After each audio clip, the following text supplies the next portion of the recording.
En un mundo lleno de ruidos y opiniones, encontrar claridad y verdad es un desafío. Todos llevamos anteojos a través de los cuales vemos la vida, coloreados por nuestras experiencias y creencias. Pero existe una perspectiva diferente, una perspectiva no distorsionada por el pecado ni influenciada por el caos de este mundo. Nos referimos a una perspectiva bíblica. Aquí, en nuestro podcast, exploramos temas actuales, desafíos a preguntas de la vida diaria, todo a través del lente de la palabra de Dios. Soy David Marín y junto al pastor Carlos Flores y el pastor Tadeo Quesada, te invitamos a unirte a nosotros en la Radio Iglesia Cristiana La Serena, todos los lunes a las 18 horas y los miércoles a las 13 y 21:30. Escúchanos también en Spotify o en YouTube. Perspectiva Bíblica, un podcast donde conversamos sobre temas del día a día a la luz de la palabra. No te lo pierdas. Damos la bienvenida al podcast Perspectiva Bíblica a todos los que se están conectando y a quienes nos escuchan. Pastor Carlos, ¿cómo está? No lo vi ayer, ¿cómo está? Muy bien. Sí, estuve en Santiago, viajé para el matrimonio de uno de mis sobrinos. Qué bien. Así que asistimos y era raro porque creo que es el primer matrimonio en muchos años que no me toca oficiarlo. ¿Ah, sí? Sí. Fue una ceremonia civil. Así fue que, al baño e hizo la ceremonia en silencio. No, pero estuvo bonito. Tuvo un buen tiempo en familia. Qué bueno, así qué bueno. Bien. Qué rico, sí. Qué rico. Entretenido Santiago. No, mira, mi hija está allá y te juro que es una cosa que no... Salvo que el Señor abriera los cielos y me mostrara así, ya, casi con los pasajes que me fuera, así de mutuo propio, ¿no? Oh, claro, sí, no, es difícil. Sobre todo cuando uno está acostumbrado a la tranquilidad de una ciudad como La Serena, todo ¿no? Es lejos. Todo es lejos, es caos. Y los horarios peak son siempre, no sé, pues, a lo mejor antes uno se demoraba 15, 20 minutos, en un horario peak son una hora fácil, ¿no? Sí. Hoy día tenemos un capítulo muy especial, pastor. En este capítulo vamos a estar conversando con una invitada especial que nos conseguimos por ahí. Sí. Y es que en capítulos anteriores hemos estado hablando de algunos aspectos sobre la neurodiversidad y algunas de las condiciones en las que ésta se manifiesta. Por ejemplo, hablamos de autismo, del TDAH, que hablamos con nuestra hermana Sonia. Y bueno, en nuestra iglesia somos varios quienes tenemos en alguna forma, a lo mejor diagnosticados nosotros mismos o nuestros seres queridos algunas de estas condiciones, y es una bendición poder contar hoy día con nuestra hermana Sandra Ardiles. Ella es madre de Franco Urrea Ardiles, un joven valiente y talentoso de 18 años que actualmente estudia diseño gráfico, pastor. Sí. Primer año de la universidad. Franco fue diagnosticado con síndrome de Asperger en el año 2009, cuando solo tenía 3 años y 5 meses. Con el tiempo su diagnóstico evolucionó a trastorno del espectro autista grado 2. Según el último informe médico que me compartía ahí la hermana. Sandra y su familia han sido parte de nuestra iglesia desde el año 2012. Y hoy ella viene a compartir con nosotros no solo los desafíos a los que se ha enfrentado, sino también las victorias, aprendizajes y el inmenso amor que ha guiado su camino. Sandra, bienvenida. Muchas gracias por estar hoy día con nosotros. Gracias a ustedes. Muy buenas tardes. Gracias a ustedes por la invitación. Sí. Bueno, hoy Sandrita, bueno, yo la quiero mucho a ella, es una hermana muy querida y pensaba que era de más tiempo. No, 2012, 12 años. Sí, igual es harto, pero como uno como cree que está toda la vida. Sí. Pareciera, ¿no? A ver, partamos, Sandra, por, no sé, contarnos cómo fue esos momentos de 3 años y medio, más o menos, de Franco, cuando tú te enteras y ustedes como familia se enteran de este diagnóstico. ¿En qué momento fue? ¿Ustedes tenían alguna sospecha por algo en particular y lo llevaron o alguien les dio alguna orientación? No, mira, Franco tenía 1 año de edad cuando empezó a hacer unas convulsiones febriles. Ya. Así es que desde ese tiempo hasta los 3 años tuvo control con la neuróloga. Y fue algo así como por casualidad que nos enteramos del diagnóstico, porque esta neuróloga se cambió de consulta. ¿Ya? Y Franco no quiso entrar a esa consulta porque él no conocía el medio. Mira. Nosotros lo llevamos todos los meses a control 1 vez al mes y él ya se había acostumbrado con la neuróloga, pero cambió la consulta y no quiso entrar. Claro. Lo recuerdo muy bien que se afirmó del marco de la puerta y él hablaba en tercera persona. Ya. Desde que aprendió a hablar, hablaba en tercera persona. Franco no quiere comer, Franco no quiere hacer esto, Franco no quiere ir para allá. Ya. Y se afirmó y dice, Franco no quiere entrar, Franco no quiere entrar, Franco no quiere entrar. Y salió la neuróloga y le dice, Franco, soy yo. Y se acercó a él y le empezó a hablar y él se calmó. Y la neuróloga me dijo, creo que es necesario, bueno, me hizo varias consultas, que si siempre era así, y yo le digo que sí, que no le gustaba que nadie se acercara a él, porque no aceptaba que nadie se acercara a él, que nadie lo tocara, pero para uno como mamá, y mamá criada a la antigua, yo pensaba que era de mañas. Que, una pataleta. Claro, y no le gustaba porque era mañero, no, nada más. Y me dijo, no, yo creo saber cuál es el diagnóstico, pero yo necesito que una terapeuta ocupacional le haga el análisis para que me entregue un informe. Ya. Así es que de ahí estuvimos como 2 meses yendo a una terapeuta ocupacional, esto fue en Iquique, ¿Ya? A una terapeuta ocupacional, la cual se tomó mucho tiempo, porque te hacen un cuestionario como de 100 preguntas, desde el momento en que uno queda embarazada, cómo fue el embarazo, después cuando nació, cómo era, si era tranquilo, si era llorón, si era pasivo, si yo lo dejaba en un lado se quedaba, cuántos minutos se quedaba, y muchas preguntas. Y después, bueno, lo evaluó a él también y me entrega el diagnóstico que en ese momento era Asperger, claro, como se conocía en ese tiempo. No, el fierro está chocando ahí con él. Ahí sí, perdón.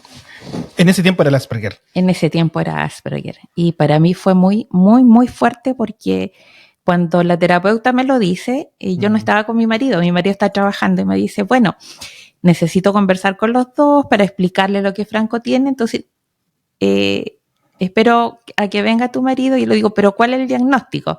Uno apurona, ¿cierto? Por saber, me dice, es Asperger, pero lo vamos a conversar cuando vuelva tu marido. Y yo me fui a la casa, enciendo el computador y busco lo que es Asperger. Entonces me dice sinónimo de autismo. Y ahí para mí fue como era muy grave, era muy malo en pensarlo así. Así que bueno, fue llanto, una semana hasta que mi marido volvió, fuimos a verla y ahí nos explicó que era una rama en realidad del autismo y las características que tenía, que eran justamente las que tenía Franco, que Franco no se sociabilizaba, no miraba a la cara, no miraba a los ojos, le gustaba mucho estar solo, no permitía que nadie lo tocara y tenía muchas cosas que eran rutinas que él tenía que hacerlas siempre de la misma manera. Sandra, ¿Franco tiene más hermanos? No, es hijo único. Es su hijo único. Sí. Claro, y el primer hijo y tener esta noticia, algo fuerte, ¿no? Sí, es algo fuerte. Algo fuerte. Ahora, mira, quisiera, tal vez esta pregunta la debiese hacer como más adelante, pero quiero hacerla ahora porque me llena de esperanza, porque Franco tiene 18 años. 18 años. Sandra, ¿qué le dirías hoy día a la Sandra de ese momento? Sí. Después de haber transcurrido todos estos 15 años, a esa Sandra que tal vez llegó a la casa y lloró y que sufrió y que no sabía todo esto que se venía y que hoy día eres capaz de mirar hacia atrás y ver todo lo que ya ha pasado. Tal vez, ¿cuáles serían esos primeros consejos que tú le podrías dar a esa Sandra? Que tenga esperanza y que confíe en Dios. Que confíe en Dios, porque para mí hay una Sandra, desde que le diagnosticaron Asperger a Franco, hay una Sandra antes de ser cristiana y después de ser cristiana. Antes de ser cristiana yo me hacía muchas preguntas, negué muchas cosas, me complicaba por todo y decía, ¿por qué a mí? ¿Por qué Dios me mandó este hijo? ¿Por qué él tiene que sufrir? ¿Por qué él tiene que pasar por esto? Pero cuando llegué, yo en esta iglesia conocí al Señor. Y cuando lo conocí y empecé a estudiar y a buscar su palabra, entendí que yo no soy nadie y no soy nada para que a mí no me haya pasado. Y todo lo contrario, el Señor me entregó todas las herramientas para sacar a mi hijo adelante. Uh-huh. Qué bonito, o sea, sí. Es maravilloso poder compartir esa esperanza que nos da el Señor de saber que Él tiene todo bajo su control. Al final no podemos nosotros pensar, yo siempre lo planteo de esta forma, es como que no existen universos paralelos donde nos hubiesen podido pasar otras cosas distintas a las que hoy día nos pasan, sí. ¿no? Y gracias, Sandra, por compartirlo, porque si no fuera por esa esperanza de que Dios tiene su soberanía, el control de todo, y pone estas cosas para cada uno de nosotros, aquellos que atravesamos estas situaciones, nos podemos empoderar de esa esperanza, de saber de que hay cosas, y seguramente vamos a ir conversando sobre ellas, que nos ayudan a poder sobrellevar una situación como esta y podemos apoyar tal vez a nuestros hijos en situaciones como esta. No sé, pastor, si frente a eso... No, mira, la verdad que yo me regocijo en el Señor de este programa, en especial el de hoy, porque de alguna forma no es que estemos cerrando un ciclo, sino que estamos dándole la justa dimensión, y con esa palabra preciosa que nos da el Señor de esperanza, en el sentido de que estuvimos 2 programas anteriores donde nos enfocamos básicamente en aspectos clínicos, en muchos casos, ¿no es cierto? Con nuestra hermana Sonia, abiertamente clínico, ¿no es cierto? Estadístico, todo, que es sumamente importante porque gracias a Dios, Dios nos provee también de profesionales que son un gran apoyo para todo esto. Pero nos faltaba esto que es diríamos nosotros, la voz de la experiencia propia, en carne propia, en todo sentido, de una madre, de un padre, de una familia, y de ver esto en esa perspectiva que decías tú. Podemos mirar hacia atrás, lo cual nos permite también enfocarnos hacia adelante. Y en la iglesia hay familias que están atravesando las primeras etapas, por así decir, de esto, de esta situación, y bueno, dedicado a ellos principalmente, y como digo, más que cualquier otra cosa es darle gracias a Dios por esta oportunidad, porque nos habla efectivamente de que de la mano de Dios todo es posible, y eso significa que todo aquello que nos suceda, y en este caso puntual, va a estar bañado por esa esperanza cierta de que Él tiene el control. Claro. Así que eso. Sí, totalmente. Sandra, ya, bueno, vamos armando esta historia. Entonces se enteran de este diagnóstico en el 2009. Uh-huh. Tú no conoces al señor, por lo que entiendo, hasta el 2012, entonces. Exacto. Más o menos hago ahí el cuadre. O sea, hay una serie de años en los cuales tal vez con sus propias herramientas, la unidad de la familia, no sé, qué cosas a lo mejor les permitió poder, o qué cosas hicieron a temprana, en el momento más inmediato del diagnóstico, no sé, se apoyaron en profesionales, colegios que a lo mejor consideraban inclusión. ¿Cómo fue eso en esos principios? Mira, Franco en ese momento obviamente no iba al colegio, tenía 3 años y medio, y la neuróloga lo primero que nos dijo, tiene que seguir con terapia, con la terapeuta ocupacional. Uh-huh. Y ella, bueno, a través de juegos iba entregándole herramientas para que él se pudiera desarrollar, sobre todo en lo social. Porque Franco, como les decía recién, el primer punto, no miraba a los ojos. No le gustaba que nadie se acercara, que nadie lo tocara. Solamente dejaba que yo le hiciera cariño. Uh-huh. Incluso con mi marido le costaba un poco el aceptar que mi marido le hiciera cariño. Y así que empezamos con la terapeuta, y la otra cosa que nos dijo, tiene que ir inmediatamente al jardín. Y para nosotros fue, no, nosotros queremos que recién vaya a kinder, claro, porque queremos tenerlo en la casa, que tan chiquitito, o sea, el pensamiento que uno tenía en ese momento. Y dice, no, porque él necesita sociabilizar.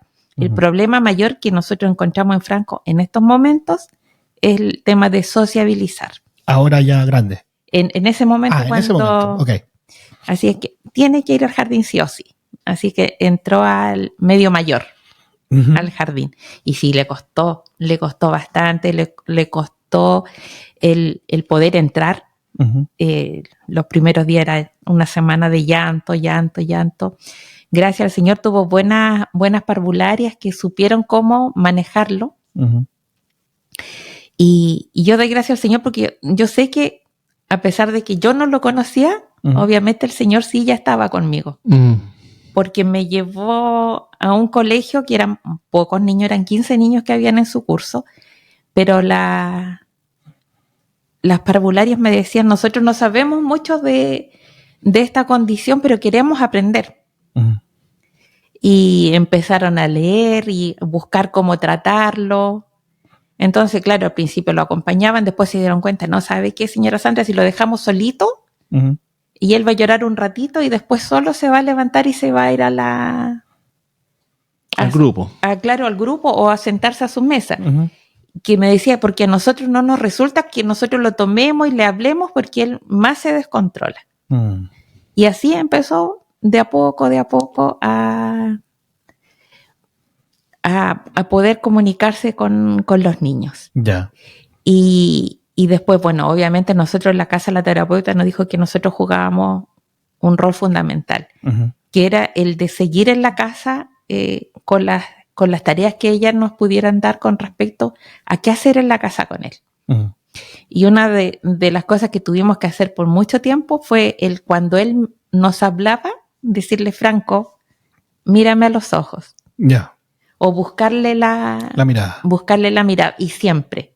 Y tenía que ser algo constante, ¿no? Hacerlo de vez en cuando. Y eso para uno, de repente uno se olvida porque con los quehaceres de la casa. Claro. Y después no, tengo que hablarle, Franco, mírame. Igual, Franco, abrazos para la mamá. Y unos abracitos al principio era poner la cabeza. Yeah. Franco, dame un beso. Su cabecita primero. Y de a poco empezó a manejar, pero es un constante de uno como padres el estar presente con ellos. ¿Tuviste la oportunidad de estar con él en casa o mezclaba el trabajo? No, gracias al Señor pude estar en la casa, que fue una recomendación que nos dio la neuróloga. Ya. Y la terapeuta en ese momento nos dijo lo ideal. Mi marido siempre ha trabajado en faena 7x7. Entonces dijo, uno de los dos tiene que estar siempre en la casa. Yeah. Así que ahí tomamos la decisión y yo no seguí trabajando para dedicarme a él principalmente. Ah, qué bien. Porque es un trabajo diario. Sin duda. Y en todo momento. Y ya voy capturando algunas cosas que tú estás planteando. O sea, la importancia de, por ejemplo, la terapia ocupacional que mencionabas, los consejos que daban desde la terapia, ejercicios que a lo mejor tú podías hacer desde casa, la relación con los profesores, o en este caso las parvularias, que fueron aspectos clave. Ahora bien, en la casa él iba dando como señales tempranas de avance, o fue algo que fue muy lento. ¿Te daba esperanza a ti que cada cierto tiempo había un resultado nuevo? ¿Ya empezó a mirar, empezó a hablar tal vez en primera persona? No sé, ¿cómo fue eso? Sí, yo creo que fue como un año más o menos, que él sí empezó a mirar de a poco. Pero antes del año él ya lo hacía. El Franco, mírame a los ojos, te estoy hablando. Y él empezó a mirar. El hecho de haber ido al jardín le ayudó mucho, porque aprendió, o sea, al terminar el primer año ya sabía compartir con sus amigos o con sus compañeros. Ah, qué bien. Eso, fíjate que era lo que te iba a preguntar, pero ya lo respondiste, porque una de las cosas que sucede a veces es justamente en general, cuesta mandar a los niños tan chiquitos al jardín, claro. Pero en este caso es como que cuesta más por un instinto natural de protección. Exacto. Porque en el fondo tú tienes un ambiente en la casa controlado, pero enfrentarlo a 15 o más niños, ¿no es cierto? Eso y obviamente fue traumático en un principio, pero también fue importante dentro del proceso de integración, de sociabilización, y fue a una temprana edad, que es lo otro que es importante, porque a veces en la fundación donde estoy yo, llegan niños que, digamos, 7, 8, tenemos uno de 11 años que nunca fue a la escuela realmente no tiene lenguaje, no tiene, y es, no digo imposible, para todo, siempre uno tiene que tener esperanza, pero es sumamente dificultoso poder generar, digamos, una sociabilización, si se quiere, y realmente también es hijo único. Y nunca estuvo en una situación, digamos, de colegio de forma regular. Estuvo algunos ciclos, periodos, pero cuando se descompensaba, lo sacaban. Entonces, más bien pasó mucho tiempo más afuera que adentro. Y sí, pues es un paso súper valiente, pero importante. O sea, el esfuerzo y el sacrificio y el temor incluso de exponerlo, claro, es como, pero también como un mensaje de ánimo a los auditores, en este caso, hermanos o no hermanos, que estén en esta condición o en esta situación, la importancia de poder dar esos pasos, ¿no es cierto?, que son en favor de la sociabilización y en favor justamente de ir disminuyendo, mermando y en algunos casos, digamos, no digo eliminando, pero sublimando eso de una manera que a veces, digamos, es como no se nota. Sí, es muy importante porque si bien, como yo decía al principio, a uno no le gusta que los niños vayan tan chicos, ¿cierto?, al colegio, pero en este caso fue necesario, me lo dijo la neuróloga, me lo dijo la terapeuta, y ya cuando él entró al principio, y no justo, fue muy, me lo recuerdo muy bien porque entró un 20 de mayo. Churra. Vamos al aniversario. En Iquique. Vamos al aniversario, claro. En Iquique, 21 de mayo, había un desfile, pero en el colegio. La exposición máxima. Claro. Y él no quiso desfilar. Entonces la tía me dice, señora Sandra, pero para que desfile usted con él. Así que ya lo tomé de la mano y desfilamos los dos. Qué bonito. Y así empezó de a poco, y en ese mismo año, en diciembre, tenían la clausura del año y tenían que hacer una presentación. Y él salió como duende. Yeah. Porque a ellos les tocó La Bella Durmiente, el cuento de la Bella Durmiente. Y era uno de los enanitos. Y era otro Franco. Sí. ¿Le gustó? Le gustó, hizo toda la coreografía y yo me reía mucho porque salió en primer lugar. Uh-huh. Pero él tiene mucho, bueno, por su condición, tenía mucho problema de motricidad fina y motricidad gruesa. Entonces le costaba bailar y todas esas cosas. Y le decía, ¿pero por qué está adelante? Y me dice, porque tiene tan buena memoria que se aprendió todos los pasos. Entonces él llevaba al grupo porque se sabía todos los pasos, entonces era más fácil que se guiaran por él. Sí. Pero compartió, y yo lo veía compartiendo y riéndose con sus compañeros. Entonces para mí dije, no, o sea, hay mucho avance. Desde que entró al colegio hasta que salió ese mismo año, o sea, de mayo de ese año a diciembre de ese año, fue un cambio muy, muy notorio. Qué bueno de primera mano. De hecho, a Franco lo tuvimos varias veces aquí en la iglesia, en las obras, cuando hacíamos obras, cuando podíamos hacer obras. ¿Obra de construcción? Obras de teatro. Obras. Claro, obra de teatro cristiana, perdón. Obra de teatro cristiana, claro. Sí, y él, de verdad, los parlamentos de memoria. Qué bien. Claro, o sea, es que son como muchos superpoderes que cuesta de repente asimilar que las capacidades que tienen, porque son bien profundos en muchas cosas, y eso es muy lindo. Sandra, y si pudiésemos ir avanzando, porque en algún momento seguramente ustedes tuvieron la necesidad de tener la conversación con él y explicarles más o menos la condición que él tenía. o sea, que él tiene. ¿En qué momento fue eso? ¿Fue ya más grande o más temprana edad? Sí, mira, nosotros, bueno, después cuando Franco entró primero básico, nosotros nos vinimos a vivir acá. Te lo voy a hacer más cortito. Nos vinimos a vivir acá y ahí Franco tuvo un cambio. Cambiaron de ciudad. Cambiamos de ciudad, cambiamos de colegio, cambiamos de casa. Cambiamos 2 veces de casa porque primero llegamos de mis padres y después nos fuimos a vivir a nuestra casa. Y no, nos fuimos a vivir a la casa de una de las hermanas de acá y después a nuestra casa. Entonces, pero en primero básico, él tuvo muchos episodios en el colegio. Así que yo no dije nada. Yo en ningún momento cuando él entró al colegio, yo dije que Franco tenía Asperger. No lo dije para ver qué pasaba. Yeah. Pero como al segundo mes, tercer mes de que él entró al colegio, a mí me llamaron. Me sabe que Franco hizo una crisis y nosotros queremos ver que vean a una psicóloga para que ella dé un diagnóstico. Ya, perfecto. Así que lo llevamos donde una psicóloga y ella me dice, sí, Franco mandó a una neuróloga y la neuróloga, sí, Franco tiene Asperger. Yeah. Y le digo, sí, yo lo sabía, pero yo quería corroborar el diagnóstico porque se lo dieron cuando tenía 3 años, ya claro. A ese entonces tenía 6 años. Entonces me dice, sí lo tiene. Y en ese momento, acá en La Serena, no encontramos nosotros terapeuta ocupacional. La única que había trabajaba en la Teletón. Y así que fue para nosotros imposible poder llevarlo a una terapeuta. Así que estuvimos con una psicóloga que gracias a Dios ella nos ayudó mucho.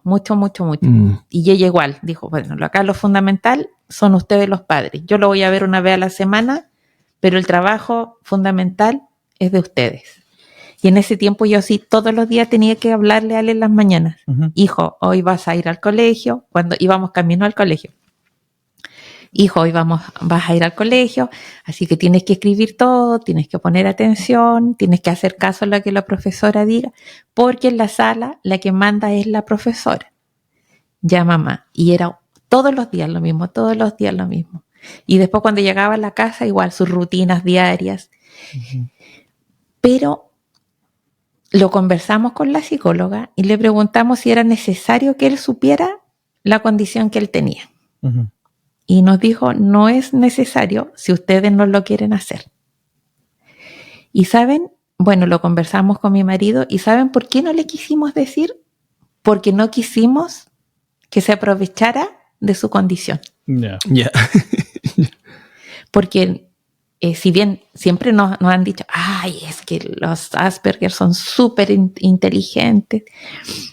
Y con el pasar del tiempo yo me he dado cuenta que no es que sean más inteligentes que el resto, sino que las cosas que a ellos les gustan, ellos como que se obsesionan con eso y van más allá, pero solamente de lo que son sus gustos. Claro. Entonces, en esa área sí uno puede decir hoy, es súper inteligente en esta área, porque es lo que a él le gusta, porque es lo que a él le apasiona. Entonces él se enfoca en eso y quiere aprender más y aprende muchas cosas. Pero lo otro es igual que los otros niños. Igual Franco tenía de nota 5, de nota 6, pero en lo que a él le gustaba sí tenía muchas mejores notas. Entonces estuvimos trabajando y cuando Franco le llegó a la adolescencia, ahí la psicóloga nos dijo, yo creo que ya es hora que Franco sepa la condición que él tiene, porque ya va a tener un cambio con respecto a la adolescencia. Y que fue justo con el tema cuando estaba en primero medio, el tema del estallido social. No, lo que vino después, la pandemia. La pandemia. Entonces dijo, pandemia, que significa estar en casa, significa no ver a nadie, que le está llegando su adolescencia, es necesario que él sepa la condición que él tiene. Y ahí él entendió y dijo, ya, ahora entiendo por qué me pasaba todo lo que me pasaba. Y esa conversación fue directa, la fueron como desarrollando en el tiempo, por etapas, no sé si, porque a ver, seguramente los papás, dentro de los que yo me incluyo, no nos queremos enfrentar a ese momento, pero sabemos que tenemos que enfrentarnos a ese momento en algún momento, ¿no? ¿Cómo lo hicieron, digamos? ¿Cuál fue la forma? Bueno, nosotros lo conversamos con la psicóloga y ella nos planteó el hecho de si queríamos que ella se lo dijera estando nosotros presentes, uh-huh. Si queríamos que se lo dijera ella sola o nosotros en casa. Uh-huh. Y nosotros lo conversamos con Salvador y optamos por que ella se lo dijera, pero estando nosotros presentes. Uh-huh. Así es que fueron como 2 citas que nos hizo y en estas 2 citas le explicó lo que él tenía, si él se había dado cuenta. Y dice, sí, por algunas cosas, ahora entiendo por qué me frustraba por una situación, uh-huh. Porque él, por ejemplo, cuando decía, pero Franco, ¿qué pasa? Es que mamá, yo quiero hacer una cosa, pero mi cabeza no me hace caso. Uh-huh. Él lo entendía así. Uh-huh. Yo quiero hacer una cosa, pero mi cabeza no me hace caso y hace otra cosa. Uh-huh. Y eso, me dijo, ahora entiendo por qué yo no podía hacer lo que yo quería y mi cabeza quería hacer otra cosa. Uh-huh. Claro, o sea, sí. Ciertamente hay procesos que internos que van sí. Llevando, cosas que se van dando cuenta. Y cuán alentador para él habrá sido tal vez también el ya poder tener la información, porque sí. También se puede, digamos, abordar o enfrentar con más herramientas. Exacto. Con más herramientas, y él mismo se daba cuenta y me decía, mamá, pero si tú te fijas ahora, si usted se fija, yo ya no hago las cosas que yo hacía. Se acuerda, porque no sé, pues en primero básico, y él siempre se acuerda de eso hasta la fecha. Y llega la profesora y dice, ya, saquen la carpeta azul, que era matemáticas. Yeah. Y él le dice, no voy a sacarla, pero si toca la carpeta verde. Claro. No, pero es que hoy lo vamos a hacer primero matemáticas, porque es posible que nos tengamos que ir antes de la sala, entonces vamos a hacer matemáticas. No, toca la carpeta verde. Claro. Pero Franco, yo te estoy diciendo que saques la carpeta azul. No, yo tengo que sacar la verde porque ahora toca la verde. Y esa fue su primera crisis en el colegio. Claro. Y que incluso cuando llegamos al colegio, la profesora nos llamó y dijo, pasó esto, otro. Y después en otra ocasión se volvió a repetir, así es que por eso nos dijeron, va a tener que ir donde una psicóloga para ver qué le está pasando. Claro. Sí, pero de libro esa situación. Claro, porque son muy estructurados. Es absolutamente. O sea, hay una serie de secuencias, cosas, rutinas que se van haciendo de una forma y que salir de esa estructura es colocarlo muchas veces a los chicos. Digamos, ustedes lo fueron llevando de esa forma, como tratando de mantener sus estructuras, cosas de que no se fuera exponiendo tal vez a crisis. Sí, David, pero ¿sabe hasta cuándo lo hicimos? Hasta más o menos 6º o 7º básico. Uh-huh. Porque nosotros, bueno, siempre pensando como en el futuro de él. Porque mi marido me decía, el mundo... Cuando salga al mundo, me decía, cuando salga a trabajar, cuando salga a la universidad, no va a tener esta estructura. No. ¿Y qué va a pasar con él? Porque claro, la psicóloga decía, bueno, tiene que tener horarios, tiene que hacer esto, si él tiene una rutina, tienen que mantenerle esa rutina para que él no se descontrole, para que él no le den las crisis.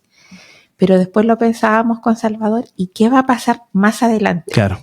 Cuando él sea adulto, cuando por algún motivo, como pasa siempre, le cambian a uno la estructura de las cosas. Absolutamente. En todo, en el trabajo. Claro. No sé, no me voy a demorar 10 minutos en llegar al trabajo, me voy a demorar 1 hora porque había un taco. ¿Qué va a pasar? Entonces, nosotros mismos empezamos en la casa a cambiarle las estructuras. Ya. Yeah. Por ejemplo, él llegaba y se bañaba. Y después de bañarse...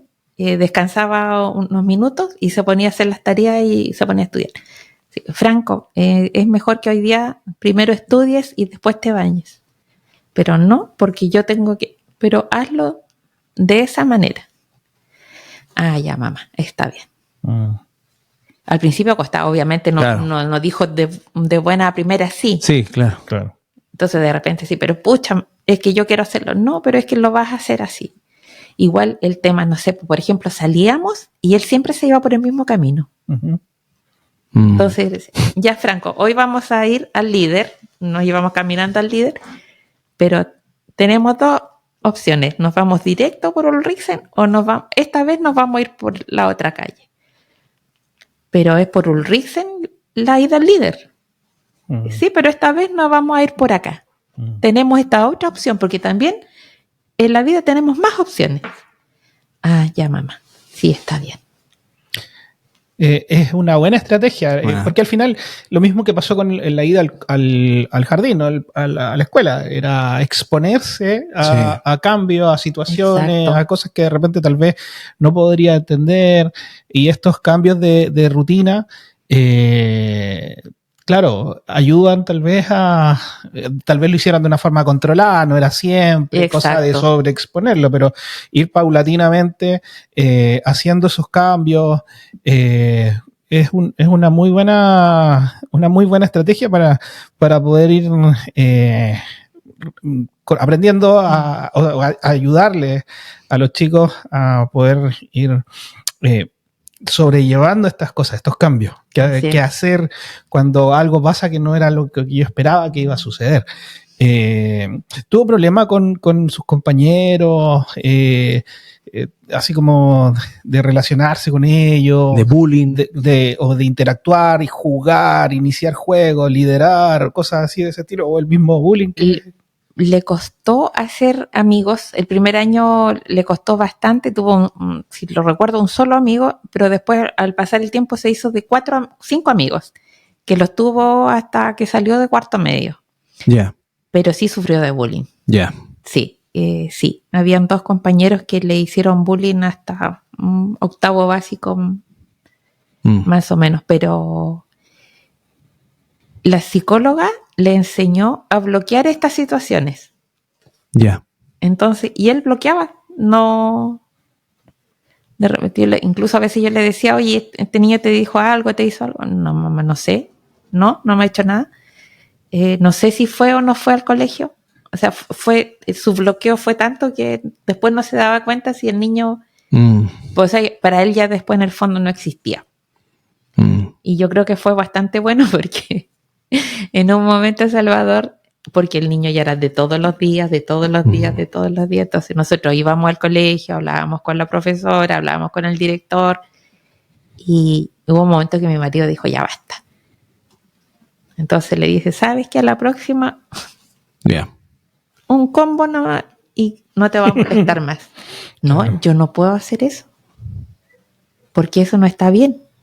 No es bueno golpear. Ustedes me enseñaron que no había que las cosas no se solucionaban a golpes. La misma estructura. Claro. Pero a veces me decía mi marido, pero a veces es necesario, porque ya es tanto que a veces es necesario. No, porque a mí me van a suspender. No importa, te suspenden, pero nosotros vamos a estar ahí para apoyarte. No, nunca lo voy a hacer. Lo que sí un día hizo, que el niñito lo empezó a molestar, y se dio vuelta y lo gritó. Uh-huh. Y le dijo así como, basta, déjame tranquilo. Pero la profesora me dijo que fue un déjame tranquilo muy fuerte, que el niño se asustó y nunca más lo molestó. A su manera lo frenó. Pero eso es también alentador, y uno cuando entiende las cosas de Dios, todo esto que a veces, nunca es agradable y nunca debiera ocurrir, pero cuando Dios permite que ocurra, yo creo que Él creció mucho al llegar a ese punto. A lo que voy yo es un poco quizás a poder dar esa palabra de confianza, y estoy pensando principalmente en las familias con niños pequeños, que en el fondo es difícil, por supuesto que sí, pero esto que hizo Franco, que no lo golpeó, sino que le dio un grito grande y que generó el efecto deseado, no hubiese sucedido si no hubiese estado expuesto a eso. Y cada una de esas etapas que se van venciendo, se van incorporando, porque justamente esa estructura piensan siempre, lo hice esta vez, entonces lo toman como una forma de defenderse de todo y no mantenerse tan aislado de lo que es, como decía Salvador, la realidad del mundo. El mundo es difícil, es desordenado y te expone a un montón de cosas. Entonces, y esto es importante porque aquí en los, diríamos, tratamientos en general, todavía no hay una línea clara, porque existen, por ejemplo, apoyos psicológicos que van de un extremo a otro. Sí. De un extremo a otro. Hay situaciones, digamos, educacionales también, de un extremo a otro. Entonces, no hay como una normativa, o por lo menos principios, cada niño es distinto, como cada persona, pero no existen como estructuras más o menos similares, o por lo menos un cimiento que permita. Se desconoce mucho todo esto, pero vemos que los casos conductuales, cuando existen estas instancias, estas exposiciones no deseadas en un principio, de alguna manera generan los mecanismos que ellos tienen para esto. Sin duda alguna, el rol de la familia, el apoyo de la familia, la confianza de la familia es fundamental. Pero también es importante evitar la sobreprotección, entendiendo lo difícil que puede ser, porque yo creo que la sobreprotección es un problema no solamente para una persona con neurodiversidad, sino para cualquier persona, porque la realidad no es así. O sea, el mundo real no es así. Pasa mucho con las familias, con niños con síndrome de Down o con otras instancias, otras patologías, ¿no es cierto?, que se produce una sobreprotección que finalmente resulta perjudicial. Por lo menos en la experiencia resulta perjudicial, porque no permites que se generen los mecanismos de defensa que sí tienen, porque todos los tenemos. Todos los tenemos. A nosotros nos dio muy buen resultado Franco, cuando estaba en Iquique, que salió de kinder en Iquique, el colegio tenía, el curso de Franco en kinder eran 12 niños. Y nosotros ya sabiendo el diagnóstico, y cuando nos vinimos conversamos con la psicopedagoga de ese colegio y le preguntamos si qué colegio nos aconsejaba ella que lo trajéramos cuando llegáramos acá a La Serena. Y lo conversamos también con la neuróloga. Y nosotros pensábamos que no iba a decir busca un colegio con pocos niños, y dijo no, les recomiendo que busquen un colegio, por decirlo de una manera, entre comillas, lo más normal posible. No un colegio que sea, como se decía en ese momento, especial, con pocos niños, no. Porque después el cambio más grande es más brusco y le va a costar más todo. Claro.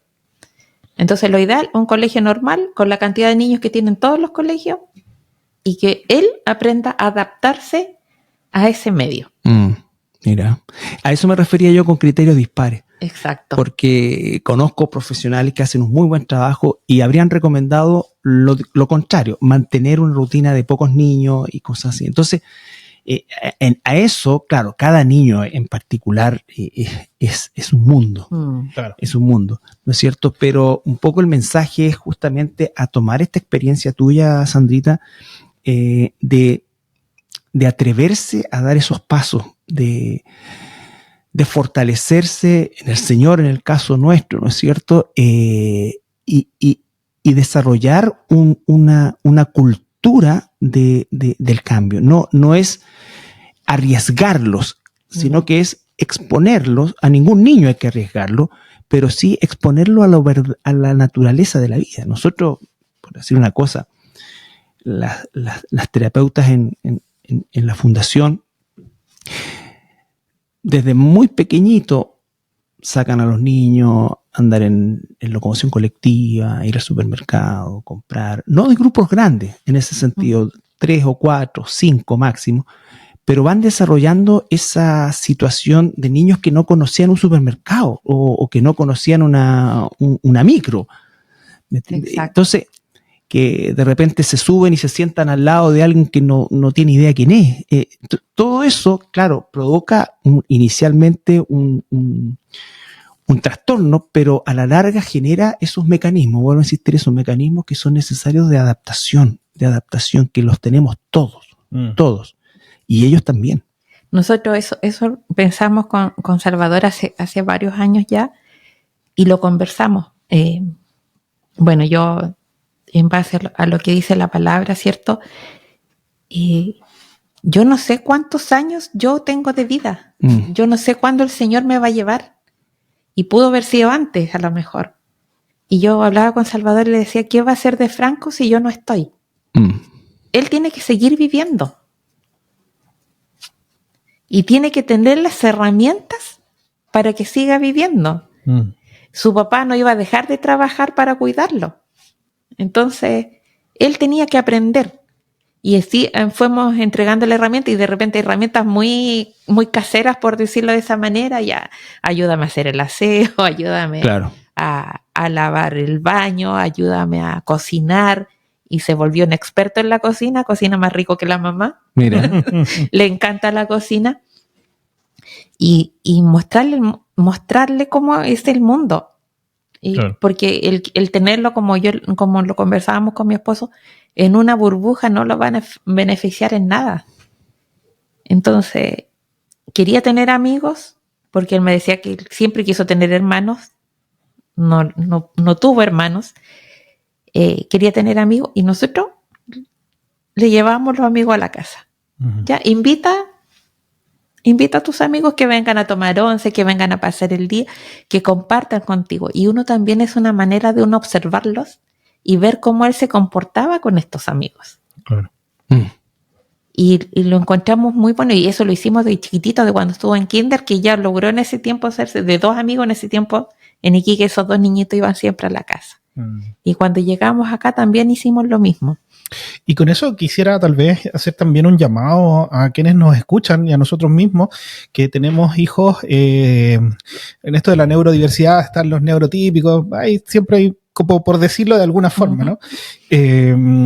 Digamos que enseñemos a nuestros hijos a esto mismo, a mirar de una forma natural a todos, y que yo puedo hacerme amigo de Pedrito, de Juanito, de todos, y atesorar esas diferencias, reconocerlas sin la diversidad en el buen sentido de la palabra. Claro, exactamente. ¿No? Claro, y que se valoren esas amistades, porque muchas veces se valoran, no sé, que el que es bueno para la pelota, o el que es más líder. Esas son las cosas que se valoran, pero a veces pudiésemos nosotros a nuestros hijos fomentarles la naturalidad de ser amigo con cualquiera al final, ¿no? Y participar, así como a lo mejor los amigos de Franco iban a su casa, que vayan y son parte, y son una bendición, yo creo, para el desarrollo de él.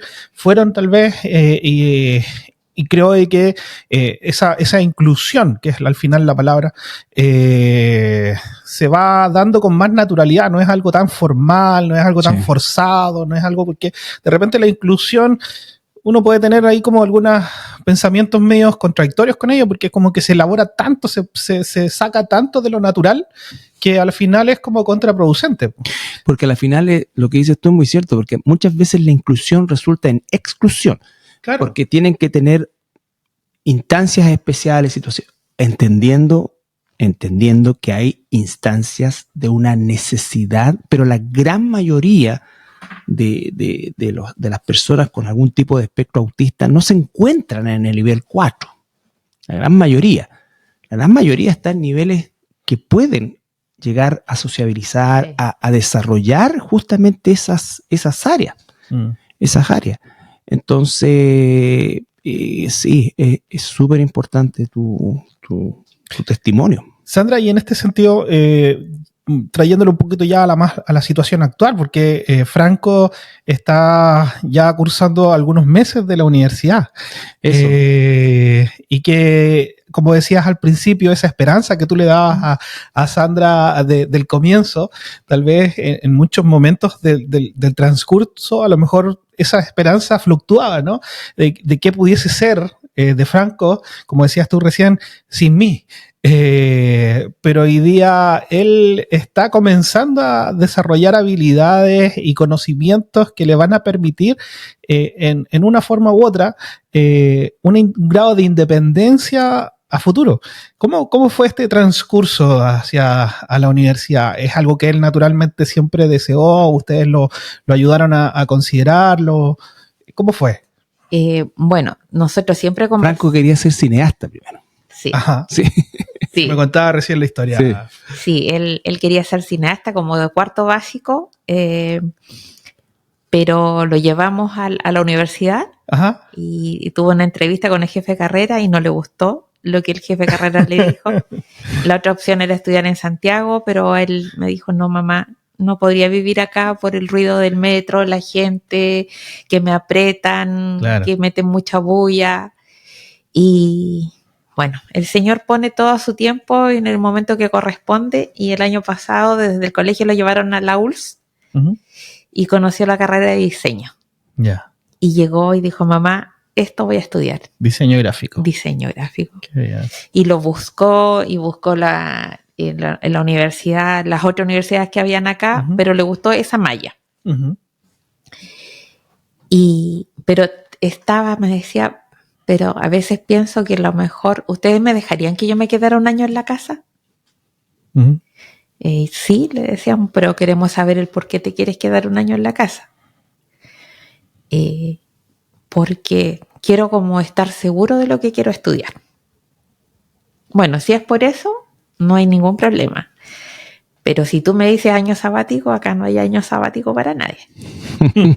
A trabajar, mijito. Entonces me dice, ¿por qué? Porque un año va a significar que te vas a acostar a las 2 de la mañana, te vas a levantar a las 2 de la tarde. Entonces eso, olvídalo. O sea, si te vas a quedar un año para definir o decidir bien lo que quieres estudiar, vas a tener que hacer algo. O vas a tener que trabajar, o vas a tener que hacer un taller o algún curso, pero yo no te voy a tener acá haciendo nada. Ya, está bien. Y bueno, le llegaron los resultados de la prueba, tenía que postular y lo hizo todo solo. Qué bien. O sea, ni siquiera nos dijo, me van a ayudar, si no quiere, pues, hijo, ¿te ayudo en algo? No, sí, ya postulé. ¿Cómo? Sí, ya postulé. ¿Y a qué postulaste? A diseño, en primer lugar. Y segundo, no quiero postular a nada en segundo lugar. Mira. Porque como él postula y se puede editar, se puede volver a editar y está una semana ahí hasta que ya se va oficialmente. Pero Franco, piénsalo, toma otra opción. En ese momento estábamos en Viña, en la casa de mi cuñada, y mi sobrino le dice, pero Franco, tienes que poner otra opción por cualquier cosa. Ya, está bien, voy a poner periodismo. Así que primera opción fue diseño y segunda fue periodismo. Y ahí volvió a conversar con nosotros. ¿Hay alguna posibilidad de que este año me quede en la casa? Sí está la posibilidad, pero ya tú sabes cuáles son las reglas. Ya, sí, está bien, lo acepto. Y le llegaron los resultados que había quedado en la carrera. Y yo le digo, ¿y qué vas a hacer ahora? Yo pensando en que vas a tener que guardar el puntaje para postular nuevamente. Y me dice, ¿estudiar? Y yo le digo, ¿ahora? Sí, mamá, ahora. Y lo que habías dicho antes, no, dijo, era por si no me iba bien la postulación. Estaba preocupado igual. Estaba preocupado. Claro. Qué bueno que todo esto que desde temprana edad de esta exposición a lo normal o a lo que tal vez a él le resultaba más difícil, se nota hoy día en esta decisión o en este proceso, porque se observa de que ya la independencia de él en tomar una decisión, en evaluar sus opciones, incluso tomar resguardo de qué pasaba si es que no quedaba. O sea, él estaba evaluando todas las alternativas conscientemente y tomando una decisión a conciencia de lo que quería hacer con su vida. Y lo otro muy importante, David, es el tema, el trabajo que hizo la psicóloga, que yo tengo mucho que agradecerle a ella también. Obviamente mi primer agradecimiento siempre ha sido hacia el Señor, pero ella hizo un trabajo muy minucioso con Franco. Y ella siempre como lo miraba y decía, no, le falta, hay que trabajar esta área. Nunca fue una sola cosa. Uh-huh. Vamos a trabajar el que él se pueda sostener solo. El que él no se frustre por muchas cosas. Uh-huh. Y sí, el que jugó también un rol muy importante, mi esposo. Mm. Mi esposo jugó un rol muy importante porque la psicóloga nos decía, no, él tiene que estudiar lo que él quiera porque si no él se va a frustrar. Uh-huh. Y mi marido me decía, sí, está bien. Obviamente nadie quiere que se esté frustrando, ¿cierto?, por lo que va a estudiar. Tampoco que, no sé, pues vaya a estudiar ingeniería si a él no le gusta. Claro. Pero, ¿qué es mejor? ¿Que se frustre ahora? ¿O se frustre porque no puede encontrar un trabajo? Uh-huh. Y me dejó pensando. Digo, ¿por qué? Sí, porque va a estudiar cine, porque él quiere estudiar cine, ¿no es cierto? Y nosotros vamos a hacer lo imposible para que él estudie cine. Pero ¿y si después no encuentra trabajo, ya no va a ser un niño frustrado? Si no va a ser un adulto profesional frustrado. Va a ser un adulto profesional frustrado que va a pasar tantos años y no va a encontrar trabajo. ¿Y qué vamos a hacer con él en ese momento? ¿Y qué va a hacer de su vida en ese momento si nosotros no estamos con él? Claro. Entonces ahí lo conversamos con la psicóloga y le pedimos que trabajara con él esa parte. Claro, una flexibilidad. Una flexibilidad, claro. Y el trabajo, y el hecho del trabajo que hizo ella y el de nosotros conversar con él y hacer los cambios de rutina que yo les comentaba recién, yo creo que gracias al Señor jugó un rol muy importante. Uh-huh. Porque hoy no es como en el colegio. En el colegio la estructura es que el lunes tienen estas clases, martes claro. tienen... Franco, hay días que me llama, mamá, no voy a ir a almorzar. ¿Por qué? Porque la clase que perdimos, ¿te acuerdas la semana pasada? La van a hacer ahora en la tarde y él en la tarde no tenía clases. Ya, mira. Y son cambios del momento. Entonces, ¿cómo estará? Porque uno igual se preocupa. Claro. Y después llega la tarde y yo le digo, hijo, ¿te voy a buscar? No, me voy a ir caminando. Ya, está bien. Y llega a la casa, ¿y cómo te fue? Bien. ¿Y qué te pasó con el cambio de hora? ¿Está bien, mamá? No, si no hubo ningún problema. Mira. ¿Y te sentiste mal? No. Pero tú me dijiste que son cosas que uno tiene que aprender. Claro. Mira. Que uno tiene que trabajar. Y lo ha hecho súper bien. Qué bien. Y gracias al Señor lo ha hecho súper bien. Y yo igual, bueno, yo siempre le hablo en todo momento del Señor y le digo, gracias a Dios le digo que estás tan bien y lo felicito. Uh-huh. Te felicito, hijo, porque has podido sacar esto y no te has frustrado, claro. No te has amargado, no te has complicado. Y no, todo para la gloria de Dios, porque es maravilloso que Él esté como está. Totalmente. Yo tengo 3.000 preguntas más, pero es maravilloso todo lo que nos están compartiendo. Sandra, hay muchos hermanos que hoy día nos escuchan o que nos van a escuchar después, o personas que no conocen al Señor. ¿Qué consejos les podrías dar tú a aquellas personas que hoy día tienen chicos de, no sé, de muy poca edad y que están partiendo en una situación como esta? A lo mejor recibieron un diagnóstico hace un par de años. ¿Cuáles serían aquellas cosas que tal vez ellos deben prestar más atención hoy día para poder transcurrir esto que tú ya has transcurrido y que miras ahora, como dices, que gracias a Dios fue posible hacer todo esto y que ahora está repercutiendo en esto otro? ¿Qué cosas a lo mejor podrías transmitirles a ellos? Mire, lo primero, confiar en el Señor, uh-huh. Entregarse al Señor, aprender a entregar nuestras cargas al Señor. Porque Él nunca nos abandona. Él siempre está con nosotros. Nosotros somos los que lo abandonamos, nosotros nos alejamos. pero nosotros tenemos que estar firmes con el Señor, en todo momento, en todo lugar. Y lo otro, en cuanto a uno como mamá o como papá, estar con el hijo siempre, obviamente dentro de todo lo que uno pueda apoyar. Apoyar y apoyar siempre. Las dos profesionales que estuvieron con Franco siempre me dijeron, ustedes son el pilar fundamental.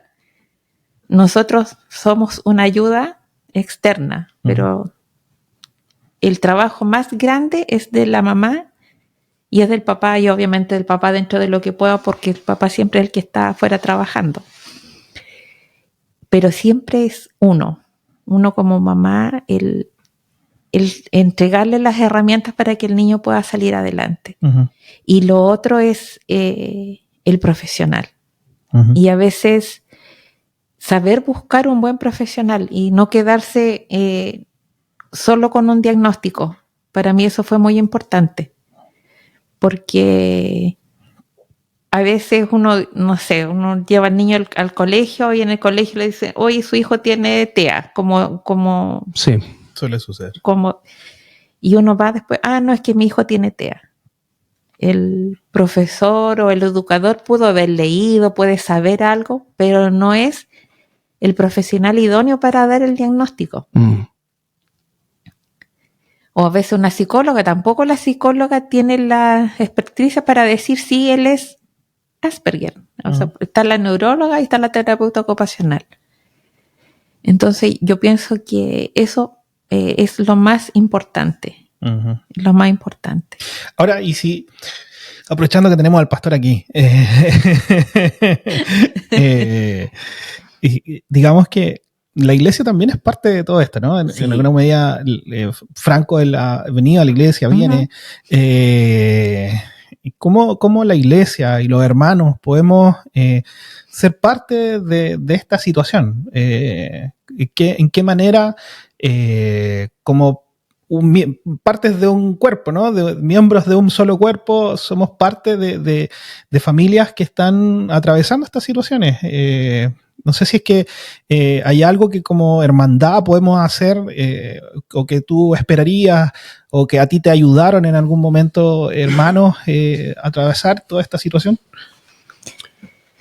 A ver, cuando Franco era chico, sí, yo conversé con las hermanas, por ejemplo, que en esos momentos estaban en la escuela bíblica. Yo les expliqué la condición que Franco tenía y en qué cosas, cómo se podían actuar en algunos, si pasa esto, en algunas situaciones. Y por ejemplo, en el caso de Franco, que el pastor a veces lo sabía, era dejarlo solo nomás. Por ejemplo, a veces que Anita, nuestra directora de la escuela bíblica, siempre se acuerda, él cuando no quería hacer algo se ponía debajo de la mesa. Y Franco no quiere trabajar. Y lo dejaban. Claro. Y lo dejaban. Y yo creo que, bueno, el otro día se hizo un pequeño taller en la escuela bíblica del caso de los niños con TEA. Y conversar con cada mamá. Igual es importante que las mamás no se acerquen a la escuela bíblica y digan, ya, de esta manera él se calma, de esta manera está más tranquilo, claro. O si pasa esto, mejor llamarme, porque muchas veces los niños lo que menos quieren es que se amontone la gente a ver lo que él está haciendo. Claro. Por ejemplo, cuando le viene una crisis, quieren y yo sé que todas como hermandad queremos ayudar, porque lo que queremos es hacer ayudar, pero a veces no ayudamos amontonándonos todos o mirando lo que al niñito le está pasando. Claro. Y a veces, muchas veces es mejor dejarlo solo o con la persona que él se sienta más... Darle el espacio y que él esté con la persona que él se sienta más cómodo. Claro. Ese es un muy buen consejo, un consejo súper práctico, porque nos ha pasado y va a seguir pasando de que algunos de los chicos tal vez en estos cambios de estructura, rutina, algo pasa y a veces, claro, todos queremos ir a ayudar, ir a ver, oiga, y haga esto, y de repente se nos suele salir, somos de lengua fácil, claro. Haga esto, y por qué no trae esto, y yo le hago esto, y a veces la mamá sabe, ¿no? La mamá sabe, y la mamá va a saber tal vez pedir ayuda cuando sepa qué ayudas necesita, ¿no? Qué importante ese consejo, Sandra. Ahora, sí, como para ir cerrando, porque ya nos pasamos de la hora. Sí. Ya nos pasamos de la hora, pero es que esto está muy bueno. Tú al principio planteabas lo de la esperanza. Santiago 1, los versículos 2 al 4 dice: tengan por sumo gozo, hermanos míos, cuando se hallen en diversas pruebas. Y que bueno, ahí sigue hablando sobre las pruebas, ¿no? Y lo que produce. No obstante, ese gozo, yo creo que en estas dificultades al principio tal vez cuesta tenerlo, pero yo me gozo hoy día al escuchar a Sandra, que ya tiene un camino recorrido. Y hay esperanza, como tú te decías a ti misma en ese tiempo. Sí. No sé si desde una perspectiva bíblica, ¿qué cosas te han apoyado? ¿De qué además te has aferrado, digamos, en su palabra para poder salir adelante en cada uno de estos momentos y etapas tal vez que han sido difíciles? Hay un versículo que yo siempre lo leo cuando estoy en estos momentos, porque uno... No sé, cuando Franco entró a la universidad, para mí igual fue complicado el saber cómo le iba a ir, su primera semana, cómo se iba a sentir, si iba a lograr tener, no necesariamente amigos, pero sino poder acercarse a un compañero, poder conversar, porque para él también es otro cambio y todo está nuevo y gigante. Claro. Y en Isaías 41:10 dice: no temas, porque yo estoy contigo, no desmayes, porque yo soy tu Dios, que te esfuerzo, siempre te ayudaré, siempre te sustentaré con la diestra de mi justicia. Amén. Amén. Y ese versículo lo dice todo. Así es. Así es.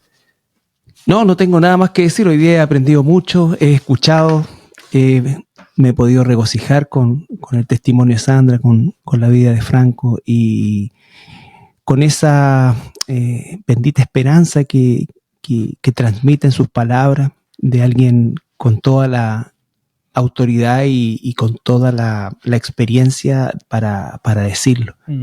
Y nada más que invitar a nuestra hermandad, a quienes estén y no estén, porque todos necesitamos, la Iglesia hace esfuerzos para poder dar la mejor integración a todos, ¿no es cierto?, a nuestros niños. Y la verdad que este mismo programa es para mí un broche de oro el poder contar con este testimonio. Y yo te agradezco, David, porque fíjate que cuando conversamos para darle un cierre